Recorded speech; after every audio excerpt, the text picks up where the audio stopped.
Welcome to the Sourcing Hero podcast, produced by Una, a group purchasing organization that empowers sourcing heroes, and Art of Procurement, the world's largest procurement podcast network. I'm your host, Kelly Barner. The goal of the Sourcing Hero podcast is to capture the epic stories of people who are rising up and beating the odds to create exceptional value within procurement, directly from those heroes themselves.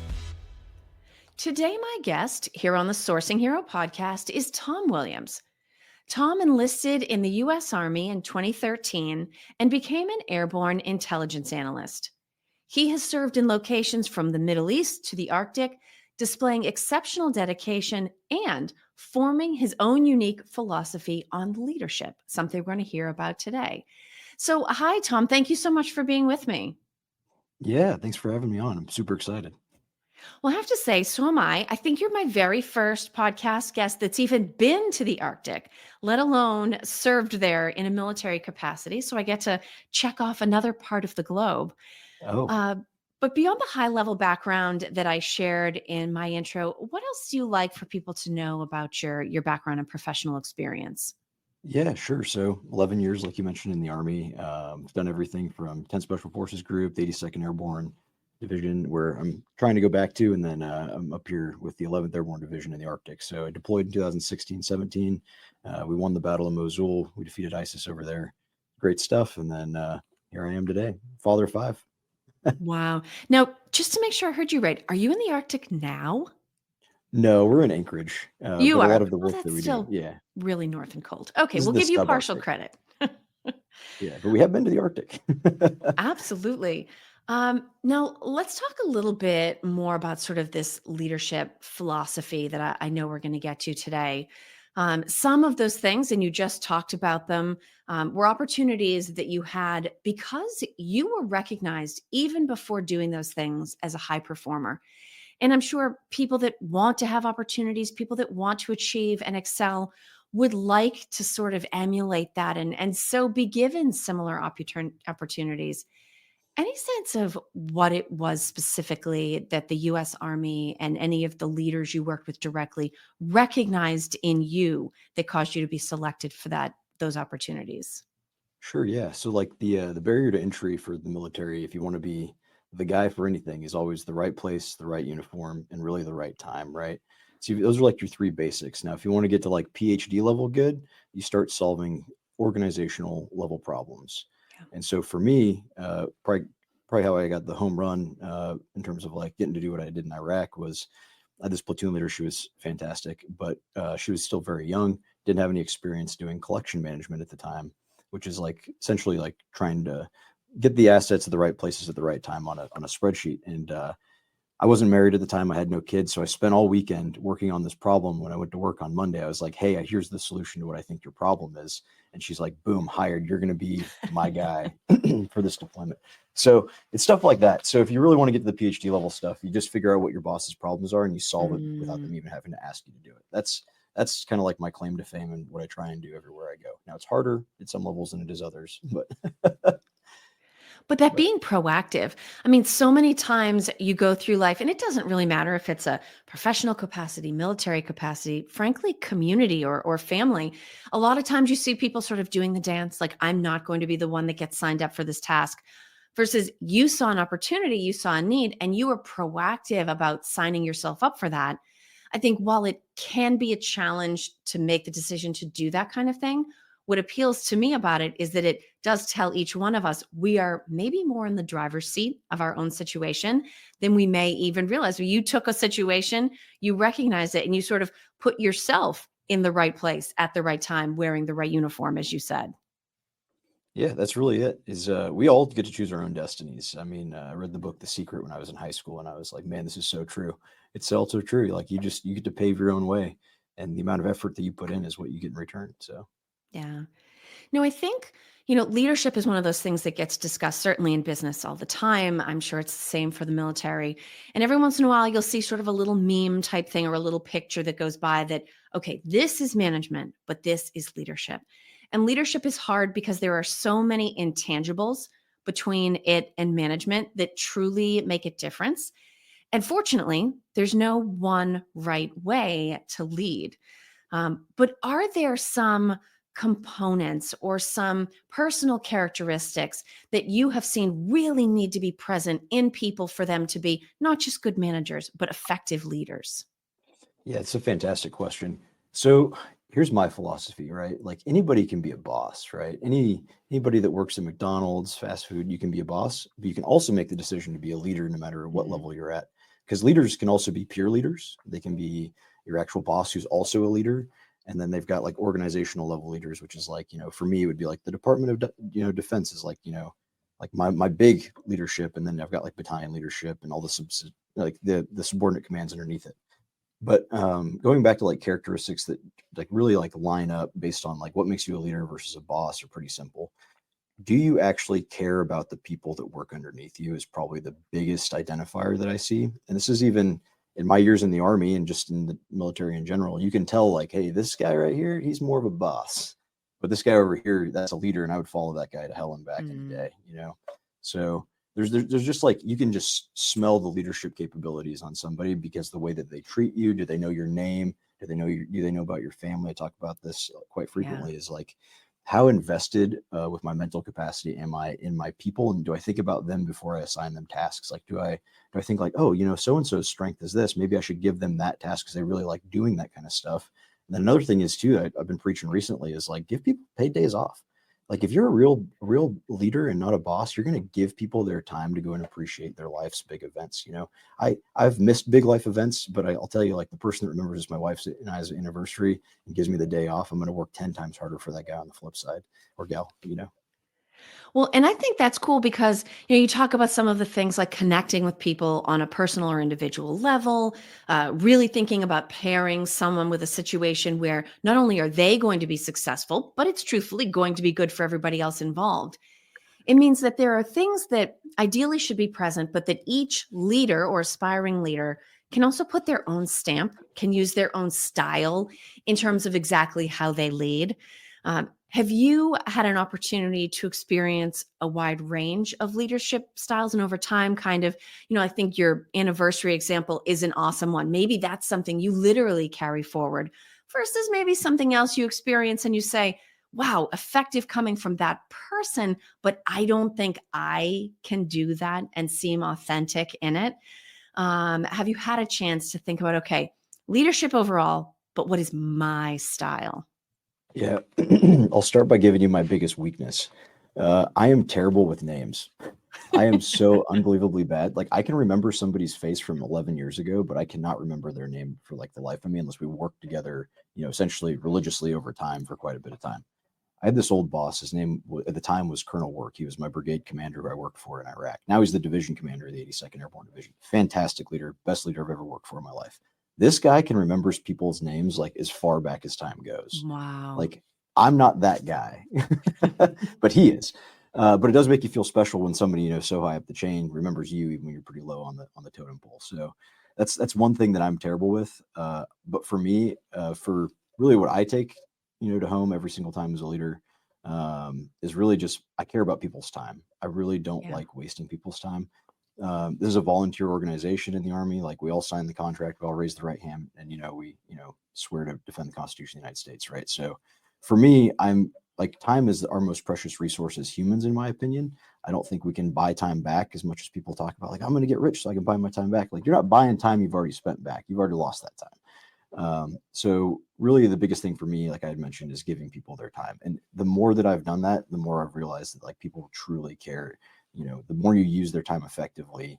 Not only that, it's kind of like, sorry, I'm going to take this off another tangent here, Sure. but um, if you give people stuff to do at work that they feel like they're being, value added to the team, they're going to want to work harder for the Yeah. team.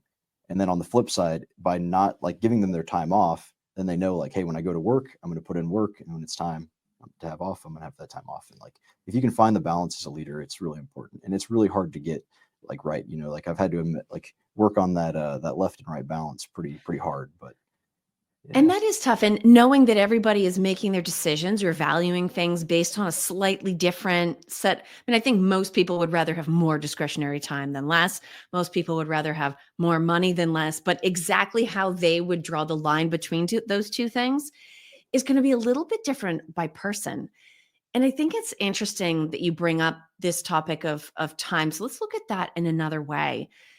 We certainly are in an entrepreneurial economy today. And in many cases, people are rising to positions of, I will say leadership, but in some cases, we're talking about managers and bosses before they've had the time to experience good and bad leadership examples.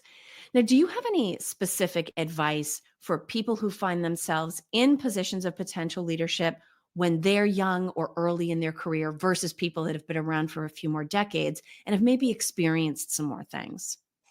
Yeah. So I've also been guilty of this myself, like being the young guy. I remember when I pinned sergeant. I pinned sergeant 2 years into the army, which is pretty quick. And one of the things is like when you don't have enough leadership experience underneath your belt, you tend to just make very black and white calls like this is yes and this is no, and you're going to do it regardless of what I say. Where the truth is, people don't like to be told what to do. Now I ask Yeah. for favors because, like, as an officer, they have to do whatever I say. But if I'm like, hey, Sergeant so and so, do you mind doing me a favor? They're like, oh, yeah, sir. And then it seems like I'm still telling them to do it, but it's in a much more passive way, which gives them the opportunity to like fulfill the task, what they feel is like their own leisure. And then it normally gets done faster because they're doing it because they want to do it. So there's like some psychology to it that like you kind of Sure. like develop over time. I didn't come up with that technique myself. It's definitely a borrowed technique that I learned with time and experience. But especially for the young folks, the best thing I ever did was make my whole team one time take the Myers-Briggs personality test. And then once you learn everybody's personality types and then you know yours, Yes. you can start to like leverage their personalities. And it makes such a difference. Like my wife and I took it and it like completely changed the way that we see our relationship. She's like the moderator who's like, trying to see the world through like this beautiful lens. And then there's me, who's like the commander personality. And I'm like very to the point, very task oriented. Yeah. Um, but yeah, but since I know that her personality is like, grand world view, the world is beautiful. Like I can kind of like talk in those terms, and doing that with your teams is like that's a really good free chicken. Absolutely. Uh, Well, and looking at things not just through circumstances but personality, right? And I would think if you're a leader who's looking for your style, who's figuring out what your style is going to be, if you have the opportunity, maybe watching your leadership style hit the faces of people. I mean, we've all made this mistake. You gave yourself as an example. I'll throw myself on this. You say something that you think is relatively straightforward, and you see either faces freeze, or you see people go white, or you see them break eye contact. And when you recognize that behavior, you think, oh no, what have oh I yeah, just said? What have I oh just yeah, done? and it I have hurts, and to it hurts you more than not them. do that again. Like, don't, you know, having that feedback loop to be able to think, okay, I managed to get the group where I needed them to go, but how do we all feel about each other at the end of the day? Like, oh, if it's not a great feeling, you've got to find another way, right? Oh yeah, and it's the worst feeling. Like that's if I do that to somebody, I'll drive home my 15 to 20-minute drive, and I'm just dreading it and thinking about how I can do it better the next time. And I'll often like circle back and apologize and be like, "Hey, I didn't mean to come off this way," Yeah. and that's how you kind of buy back some of that credibility that you lost out of the credibility bank. But yeah, it does hurt. Absolutely. Now, one of the other things that surprised me, because you and I chatted previous to recording so that we could figure out where we wanted to spend our time, I had asked you about mind over matter. And it's funny because we've talked about you've been to the Arctic, you're in Alaska now. I'm in Boston, and yet I don't really do cold. Like I can handle cold. And yet I say that fully recognizing that in the grand scheme of things, Boston is not actually that cold. And so my concern was, okay, you've been to the Arctic.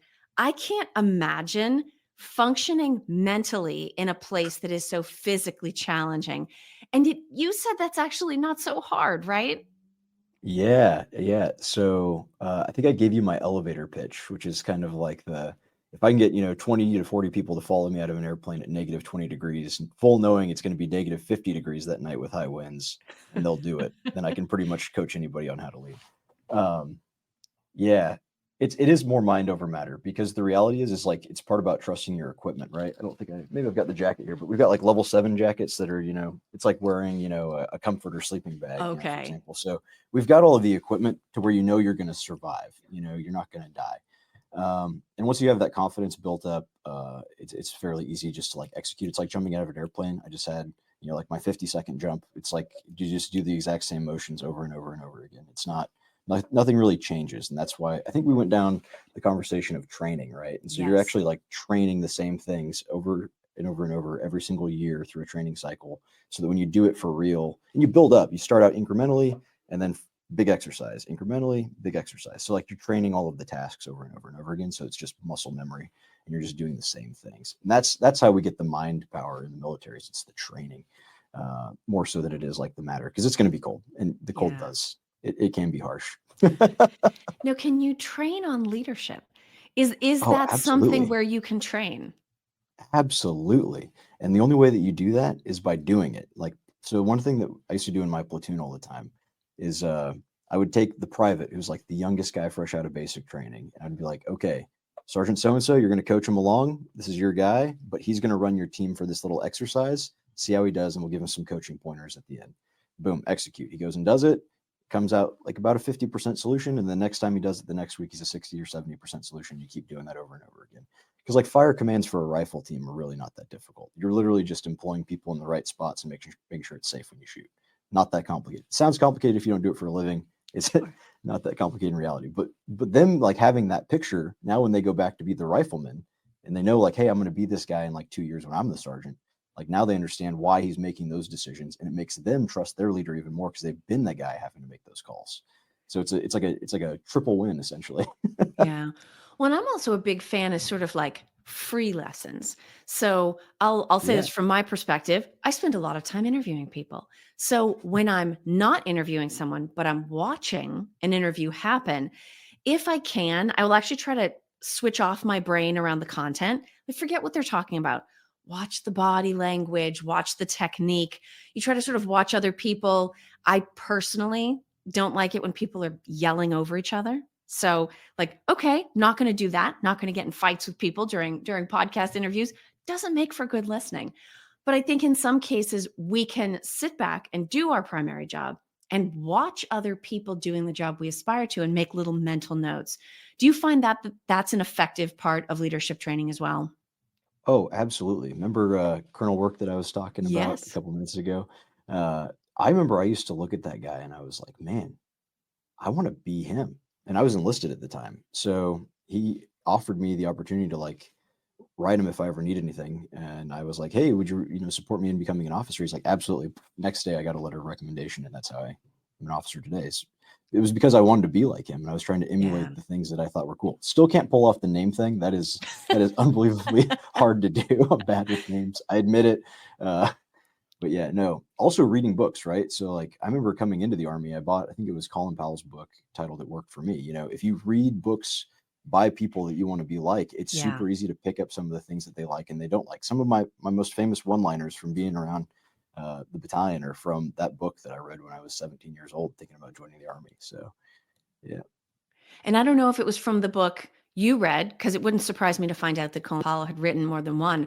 But I know for me, one of his quotes is one of the things I say to myself all the time. And it's something along the lines of, everything always looks better by the light of the morning. Like, as bad Yeah. as it seems right now, as awful as it seems right now, just go to bed. And when you get up tomorrow, you may be dealing with a completely different situation, even because your own frame of reference around it has changed. Yeah, I actually just had this conversation with one of my leaders at breakfast the other day, literally along the same topic. I think it might even be the same chapter in the book, but it was titled, oh man, what was the title? It was something along the lines of like, beware of first reports.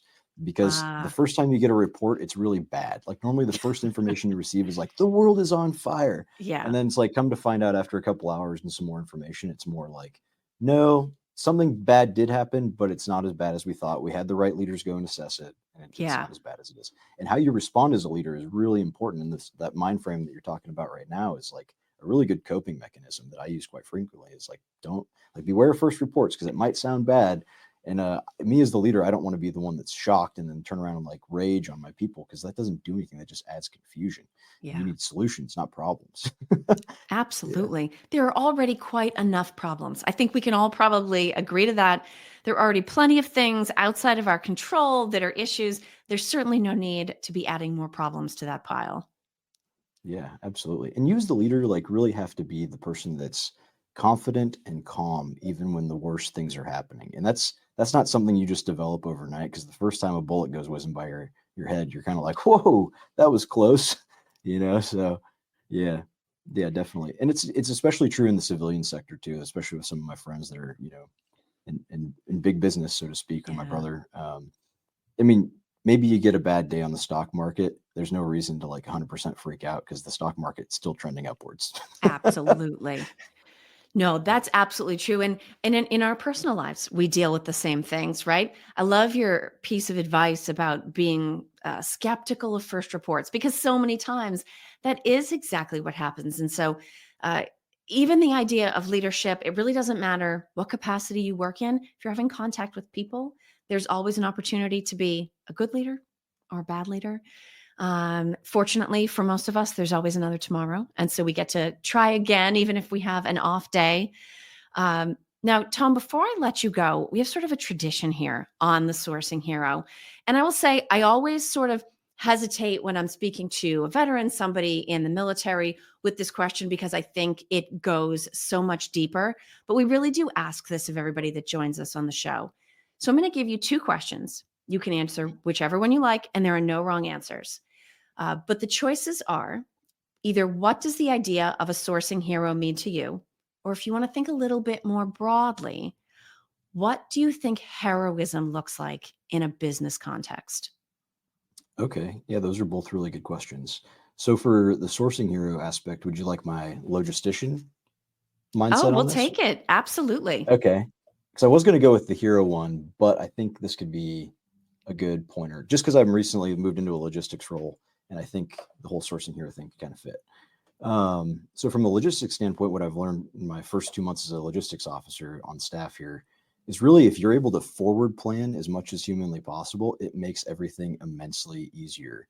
And if somebody just would have told me like, hey, look at what's on the calendar and start planning for it and putting in the request today, 30 to 60 days out, my life would be immensely easier, instead of picking up some of the messes I've had to do for others.